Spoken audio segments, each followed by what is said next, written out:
Shalom Ouvracha les filles, Boker Mevorach, j'espère que vous êtes en pleine forme Bezrat Hashem. Allez, double dose pour la Neshama Yetera, qu'on va arriver avec l'aide d'Hashem à recevoir avec beaucoup de chassadim, beaucoup de hitrakshot, beaucoup d'émotions, beaucoup de hitlaavout, d'enthousiasme avec l'aide d'Hashem. Cette Neshama Yetera, il faut lui donner du mazon. Je vais vous raconter une petite histoire que je retiens en fait d'un des shiurim de la rabbinite Redva Louria que j'adore et qui transmettait en fait quelque chose qui illustre très bien notre précédent cours, qu'il faut dans les inanimes de ce monde, dans notre vie au quotidien, dans l'ensemble de nos actions, qu'elles nous paraissent banales, quotidiennes, basiques, l'ensemble du Olam Asiya que nous traversons ici et qui n'est qu'un corridor, qui n'est qu'un prosdor, avant d'accéder au Olam Haïmet, de monter de l'Ekadesh chaque instant de notre vie, chaque instant où on investit en fait les inanimes de ce monde, de l'Ekadesh au Tam, d'orienter ce feu, cette énergie, ce temps, cet espace physique dans lequel on s'investit vers Akadosh Baruch Hu.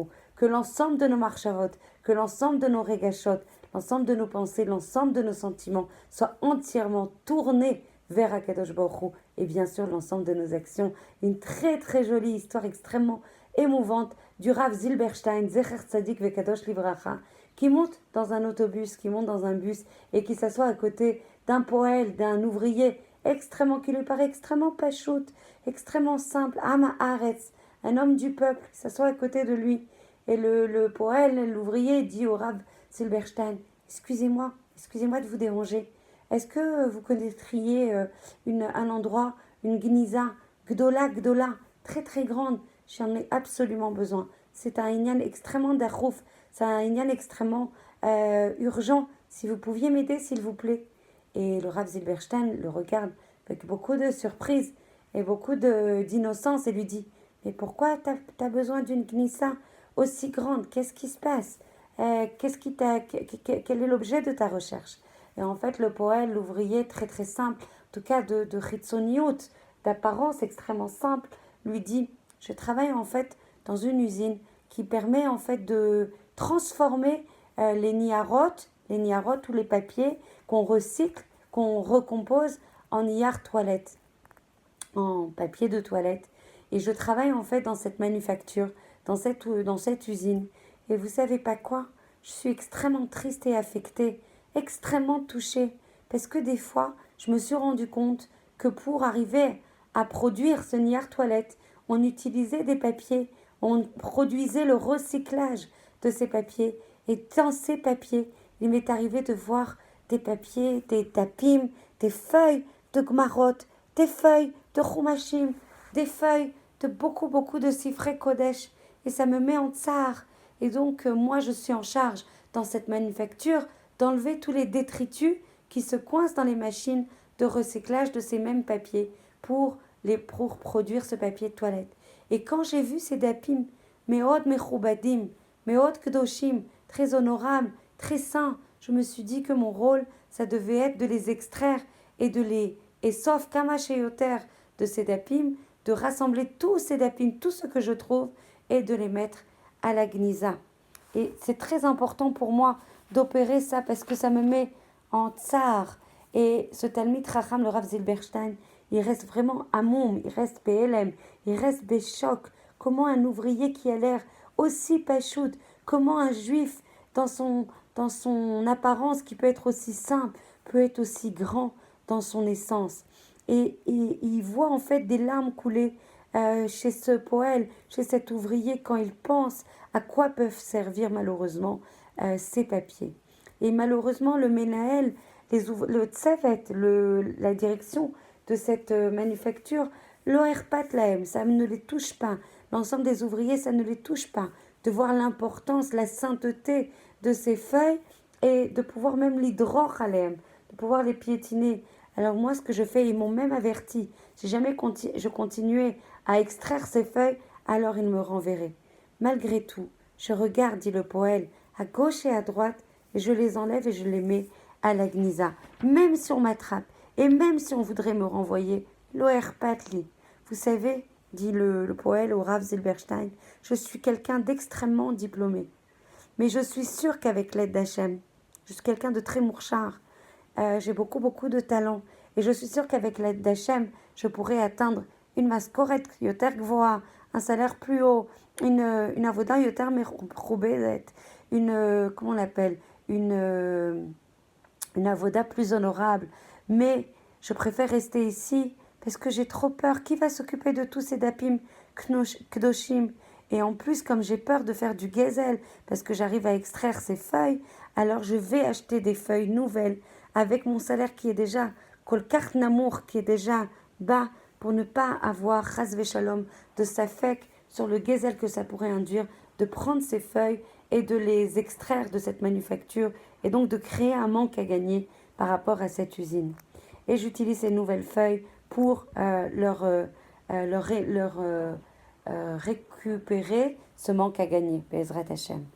Et une fois, ce qui s'est passé ces dernières fois, c'est pour ça que j'ai besoin d'une gnisa beaucoup plus importante, c'est qu'il y a une famille qui a décidé de remettre l'ensemble de son chasse, l'ensemble de ses gmarottes à cette manufacture de façon à ce qu'elle soit recyclée. J'en ai pleuré des jours et des jours. Je n'ai jamais étudié la Gemara, mais je sais que je tiens entre mes mains et tous les krichim, même les couvertures de ces gmarottes, ils les ont données pour qu'on puisse les recycler. Et quand j'ai tenu ces gmarottes, mon cœur s'est brisé parce que je sais, même si je n'ai jamais étudié la Gemara, je sais que c'est des choses extrêmement kadosh. Et il est hors de question qu'on soit obligé de recycler ces choses aussi simples en papier de toilette. Azani chayav de trouver une gnisa mais od gdola, parce que jusqu'à présent, j'avais que des dapim à mettre à la gnisa. Maintenant, il me faut mettre des choses beaucoup plus amples, qui prennent beaucoup plus de place. Et c'est pour ça que je vous demande si vous connaissez une gnisa yoter gdola. Et je vais être obligée, animé chouyav, de rembourser l'ensemble du poids de ces gmarottes pour éviter de me retrouver dans une situation de vol, parce que je leur prends ces gmarottes, que je les mets à la gnisa, et donc tout le poids de ce chasse, je suis obligée de le remplacer par des feuilles, et je vais utiliser mon salaire pour le faire. Le Rav Zilberstein atteste qu'il n'a jamais pu se défaire de la pensée de ce juif qui avait l'air si simple, qui avait ses pieds en fait, Mutsavim Arza, extrêmement ancrés dans ce monde-ci, dans le olam matériel, mais en même temps, il transpirait par l'ensemble des pores de sa peau, le kvod Hashem, le kvod, l'honneur des Sfarim Kedoshim qui tenait entre les mains.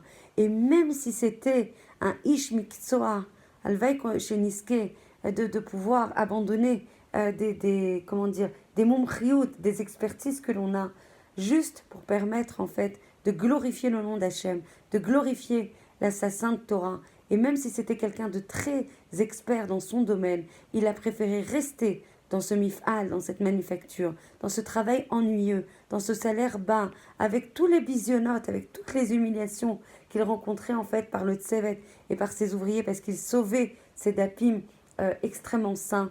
Malgré ça, il a préféré rester dans ce mif'al, les kadesh shem shamaim, de rester mutzav arza, ses pieds ancrés dans la réalité, mais son cœur, mais sa tête orientée vers le ciel. Malgré les humiliations, il portait sa tête vers Oshom Agia Bashamaima. Alvaï, Sheniske a une vie dans ce Olam Asiya, dans les inanimes de ce monde, dans des fois des tâches quotidiennes basiques qui nous paraissent pas assez hautes pour nous, mais qu'on puisse toujours les orienter vers la glorification, vers la promulgation du nom d'Akadosh Baruch Hu, et que l'on puisse respirer, transpirer, être les ambassadeurs d'Hachem dans ce monde, être les ambassadeurs de sa gloire, être les ambassadeurs de la gratitude qu'on lui doit pour tous les nissim et les niflaot, pour tous les chassadim qu'il nous donne à chaque instant de nos vies. Nous sommes remplis d'Avat Rinam d'Akadosh Baruch Hu, qu'on puisse mériter de concentrer, d'orienter, de remplir notre vie de sens. Alors une fois n'est pas coutume, je vais vous faire écouter une chanson qui me fait vibrer, que j'adore plus que tout et qui est vraiment très conforme et très cohérente au dernier cours que je viens de vous envoyer. Mais vraiment quelques secondes d'écoute, Be'ezrat Hashem.